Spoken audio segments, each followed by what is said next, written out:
Hello guys, इस video में मैं आपको बताऊंगा कि आपकी जो ई कॉमर्स वेबसाइट है जो आपने वर्डप्रेस पे बनाई है वो कॉमर्स प्लगइन के थ्रू उसमें आप शिपिंग चार्जेस कैसे ऐड कर सकते हैं, या जो दूसरे सर्विस टैक्स हैं और जो दूसरे जो टैक्सेस होते हैं वो आप कैसे ऐड कर सकते हैं।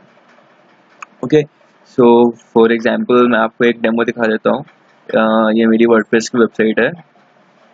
इस पे जैसे कि मैं कुछ परचेजिंग करता हूँ, फॉर एग्जांपल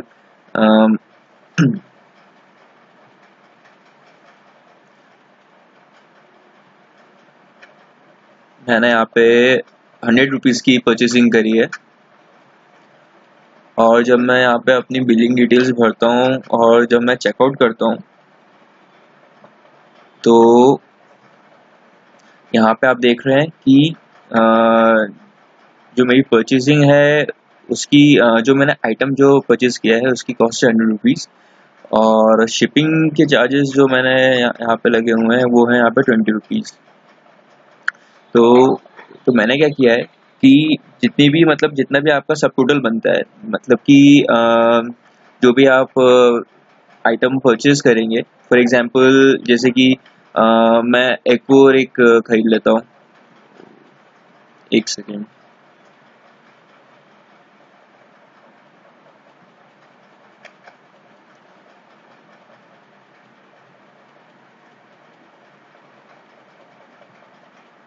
मैंने यहाँ पे 150 रुपये की परचेसिंग करी है, मैं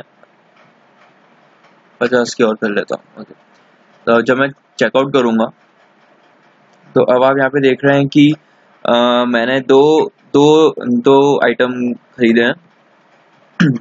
तो कुल मिला के मेरी परचेजिंग हुई है 400 रुपीज़ की, जिसमें कि 20% मैं ऐड कर दूंगा शिपिंग चार्जेस। तो 400 का 20% होता है 80 रुपीज़, तो 80 रुपीज़ मेरे शिपिंग चार्जेस हो गए हैं और मेरा टोटल जो अमाउंट हो गया है वो हो गया 480। तो आपके जो कस्टमर होंगे वो 480 पे करेंगे, और यहाँ पे उनको पता चल जाएगा कि जो शिपिंग चार्जेस जो शिपिंग चार्जेस जो यूज़ कर रहे हैं वो 80 रुपीज़ है। उसके बाद में नीचे इतने सारे पेमेंट गेटवे हैं, आप कहीं से भी पेमेंट कर सकते हैं। ओके, तो ये चीज़ कैसे ऐड करते हैं मैं आपको इस वीडियो में बताऊंगा। तो सबसे पहले आप अपने डैशबोर्ड पे जाएंगे।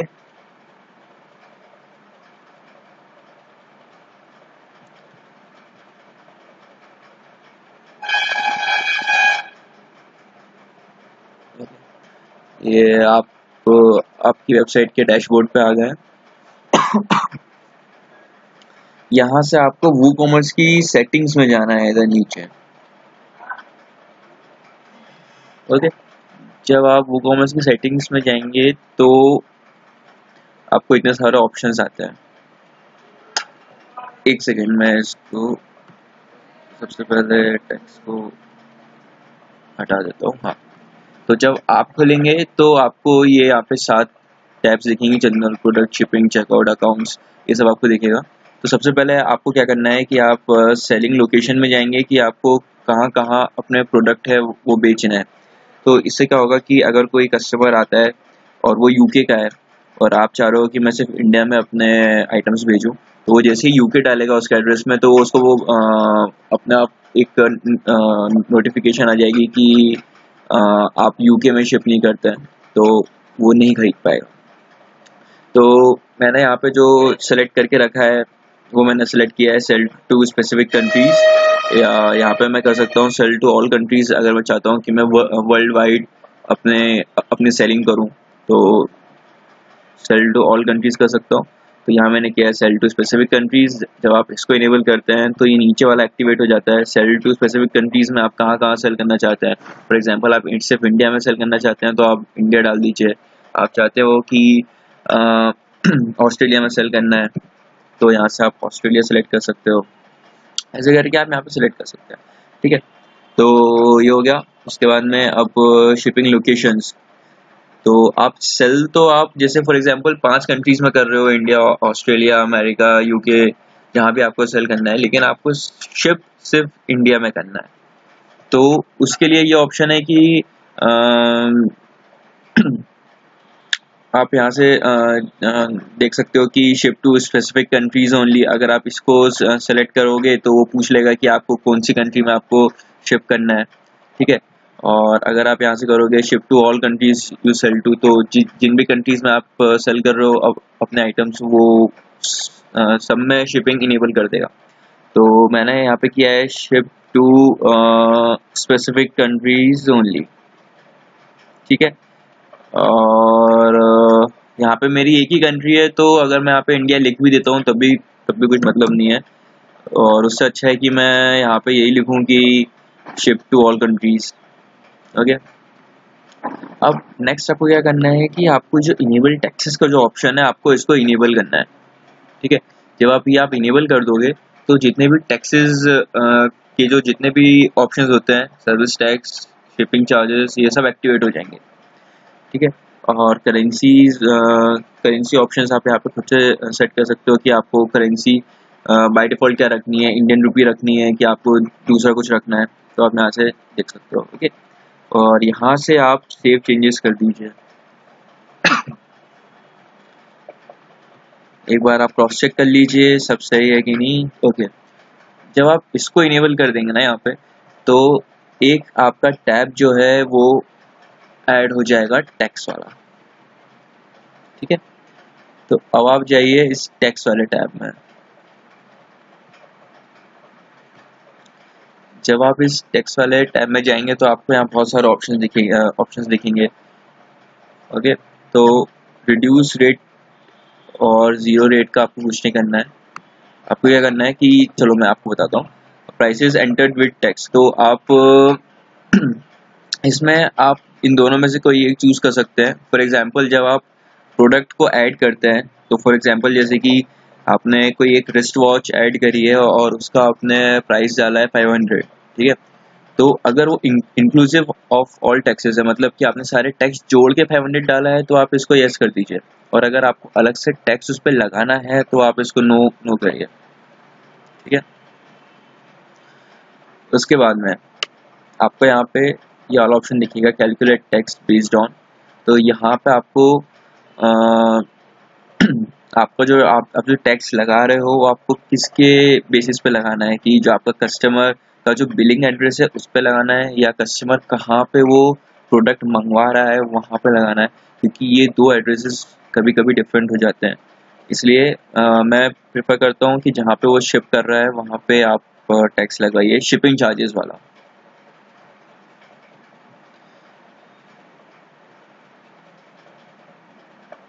ओके, ये जो है शिपिंग टैक्स क्लास, इसमें आप कर दीजिए स्टैंडर्ड, ओके। और एडिशनल टैक्स क्लासेस, इसको आप रिड्यूस रेट कर सकते हैं, इसको आप हटा भी सकते हैं, कुछ दिक्कत नहीं है, इसको हटा दीजिए। उसके बाद में display prices in the shop, हाँ ये ज़रूरी है कि आप इसको एक्सक्लूड टैक्स की रखें, क्योंकि अगर आप शिपिंग के साथ में उनको दिखाएंगे तो आपका जो प्रोडक्ट की जो कॉस्ट है वो आपके कस्टमर को ऐसा लगेगा कि आप बहुत ज़्यादा में बेच रहे हैं। क्योंकि क्या होता है कि अगर आप टैक्स जोड़ के नहीं दिखाते हैं तो एक ऐसा इल्यूजन क्रिएट होता है कि हाँ आप थोड़ा सा सस्ते में बेच रहे हैं, okay. So display during card checkout, हाँ ओके, ये सब ठीक है। तो यहाँ से आप इसको सेव चेंजेस कर दीजिए, ये आपके चेंजेस सेव हो गए। और अब आप जाइए स्टैंडर्ड रेट्स पे। अब एक्चुअली क्या होगा कि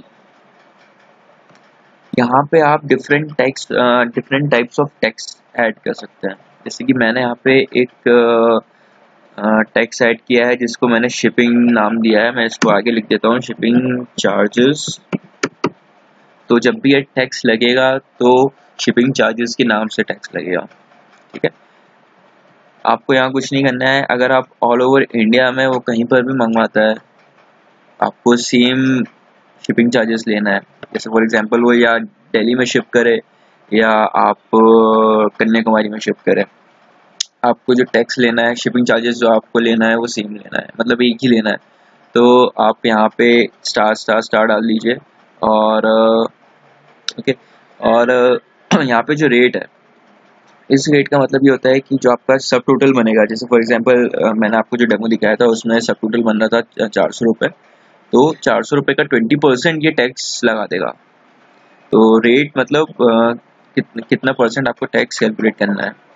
मैं यहाँ पे इसको 40 भी कर सकता हूँ, 30 भी कर सकता हूँ, जितना आप चाहे आप उतना कर सकते हो। और यस, और शिपिंग पे आप इसको क्लिक कर दीजिए।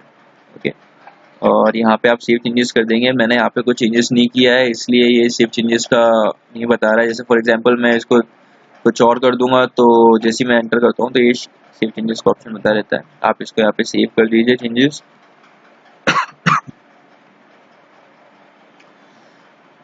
ओके, ये हो गया है। अब एक बार अपन चेक करके देख लेते हैं कि आपने जो चीज़ें करी हैं वो सही हो रही है कि नहीं। एक बार अपन चेक करके देख लेते हैं।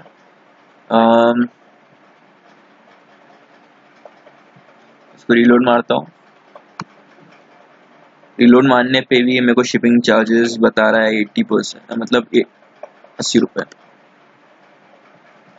जैसे कि मैं इसको कर देता हूँ 0 फॉर एग्जाम्पल, मतलब कि मैं शिपिंग चार्जेस ले तो रहा हूँ लेकिन उसका जो रेट है वो 0 है, मतलब कि मैं नहीं कंसीडर कर रहा हूँ शिपिंग।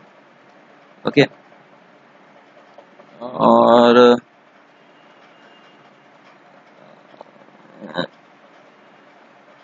और मैं इसको कर देता हूँ सेव। तो अब होना ये चाहिए कि उसको शिपिंग चार्जेस शो नहीं करने चाहिए वहाँ पे। पर अपन देख लेते हैं। तो आप देख रहे हो कि ये शिपिंग चार्जेस का ऑप्शन यहाँ से चले गया है, वो शो नहीं कर रहा है कि शिपिंग चार्जेस आप ले रहे हो। ठीक है, आप मतलब फ्री में शिप कर रहे हो, कुल मिला के बात ये है। तो इसको आप ऑन कर दीजिए यहाँ से, और इसका रेट 20% डाल दीजिए। आप अपने हिसाब से कुछ भी डाल सकते हैं। तो मैंने यहाँ 20 डाल दिया है, इसको आप सेव कर दीजिए। तो अब आप 20% शिप करने लगेंगे। अब आप चाहते हैं कि आपको सर्विस टैक्स भी लेना है, तो आप यहाँ से इंसर्ट रो पे जाएंगे। मैं सर्विस टैक्स लेता हूँ फॉर एग्जांपल 5%। ठीक है, और मैंने इसको नाम दे दिया है,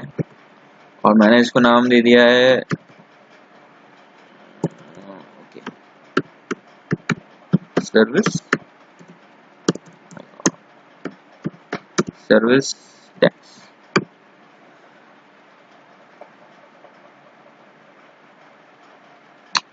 ठीक है, और इसको आप सेव कर दीजिए यहाँ पे। और अब अपन इसको रिलोड करेंगे तो वो क्या करेगा कि शिपिंग चार्जेस भी जोड़ दिए हैं उसने, और सर्विस टैक्स नहीं जोड़ा है। क्या प्रॉब्लम आ गई?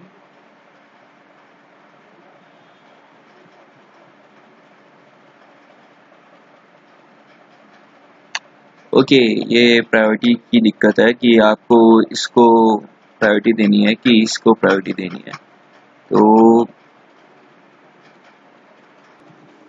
तो आप इसमें ये कर सकते हैं कि इसकी जो प्रायोरिटी है इसको 2 कर दीजिए, और यहाँ से शिपिंग में से हटा के इसको कंपाउंड पे कर दीजिए। उसके बाद में यहाँ पे सेव कर दीजिए। तो इस बार अगर अपन देखेंगे तो शिपिंग चार्जेस यहाँ पे आपको जुड़े हुए दिखेंगे। शिपिंग चार्जेस 80 है और सर्विस टैक्स 24 है। हाँ, तो यहाँ पे आपने सर्विस टैक्स भी अगर आपको लेना है तो आपने सर्विस टैक्स भी जोड़ दिया है, और आपने बिल फाड़ दिया है 504 रुपए का। ओके, तो ये पूरा शिपिंग और टैक्सेस से जितनी भी क्वेरी है वो यहाँ पे सॉल्व हो जाएगी। और हाँ, एक चीज़ और मैं आपको बता देता हूँ, थोड़ा ठीक रहेगा। जैसे कि आप चाहते हो कि आप अलग अलग स्टेट्स में आप अलग अलग शिपिंग चार्जेस लो, है ना। तो जैसे कि आप चाहते हो कि दिल्ली में आप अलग लो और हर जगह आप अलग रहो, तो उसके हिसाब से आप शिपिंग चार्जेस भी चेंज कर सकते हैं। फॉर एग्जांपल कि मैं यहाँ पे 2 शिपिंग चार्जेस बना देता हूँ। इंसर्ट रो,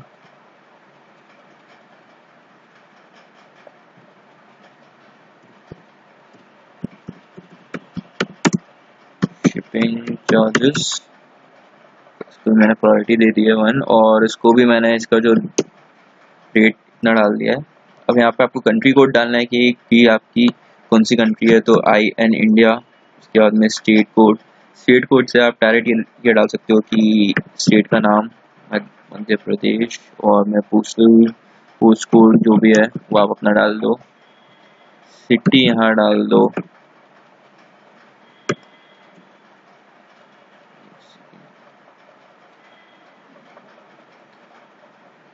ओके।